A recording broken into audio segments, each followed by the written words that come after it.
Bienvenue dans cette nouvelle vidéo dans laquelle je vais t'apprendre sur eTarget comment importer ta base de données sur laquelle tu veux construire ton emailing. Alors, pour ce faire, une fois que tu t'es connecté à ton compte emailing, si tu n'as pas de compte eTarget, je t'invite à aller voir la vidéo de la création d'un compte sur eTarget gratuitement. Donc, on peut voir qu'une fois arrivé sur l'interface de votre eTarget, on peut voir que vous avez soit campagne, soit liste de contacts, blacklist, bounce, programmation, formulaire, landing page, etc., etc. Nous, ce qui va nous intéresser, c'est liste de contacts. Voilà. Une fois que on a cliqué dessus, on peut donc voir qu'on a ici créé une nouvelle liste de contacts. On va donc cliquer dessus. Une fois que vous avez cliqué dessus, vous allez donc la nommer pour pouvoir la différencier si vous avez plusieurs bases de données que vous servez pour faire des emailing. Alors moi, pour ma part, on va mettre que par exemple que c'est toute laine par exemple. Hop, c'est tous les emails de laine de magasins de jeans, parce que nous dans notre théorie on vend des jeans. Voilà, N magasin jeans. Voilà. Une fois qu'on a créé notre nom, eTarget nous propose d'importer soit un fichier, soit de le saisir manuellement. Voilà, on peut donc y insérer un fichier Excel, un fichier texte CSV ou une saisie manuelle de nos contacts.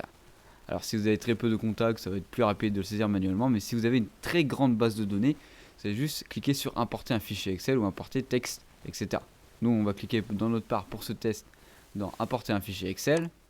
Voilà, sélectionner les fichiers Excel contenant nos contacts et on va donc aller le chercher sur notre ordinateur. Voilà.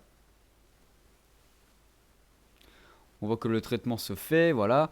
Et ici, vous allez donc pouvoir sélectionner les données que vous voulez importer dans eTarget, c'est-à-dire soit le numéro, la société, le téléphone, l'adresse, etc., la ville, le nom du contact, la fonction du contact, etc., etc. Mais le plus important, c'est bien sûr d'avoir l'email de celui-ci ou son numéro de téléphone si vous voulez faire des campagnes SMS. Alors, vous n'allez peut-être pas avoir autant de cas que moi, voilà, ça dépend comment est construite votre base de données. Alors une fois que j'ai sélectionné ce qui me convient, ce qui m'importe le mieux, voilà, on va donc cliquer sur importer en bas. Voilà, le traitement s'effectue, ça a enregistré les données dans eTarget. On peut voir que j'ai réussi à importer par exemple 4000 contacts. Je vais donc cliquer sur la flèche ici. Voilà, donc ici on peut voir que j'ai importé des contacts dans ma base de données. Mais il se peut que des fois vous ayez des emails erronés ou des emails en double. eTarget a une fonctionnalité qui va donc vous permettre de, on va dire ça comme ça, laver votre base de données afin de lui donner une nouvelle éclaircie. On va voir qu'ici on a donc nettoyé les listes de contacts, on a supprimé les adresses doublonnées. On va cliquer dessus, donc ça va supprimer si vous avez une adresse en double. Pour ma part, j'en ai pas. On va donc ici dans filtrer les adresses syntaxiquement invalides. Voilà. C'est-à-dire si l'adresse mail vous l'avez mal écrit dans votre base de données, etc. Ça va vous montrer lesquels qui ne sont pas bien écrits. Et si vous le souhaitez, vous n'avez plus qu'à cliquer juste ici pour aller la reformuler par vous-même. Voilà.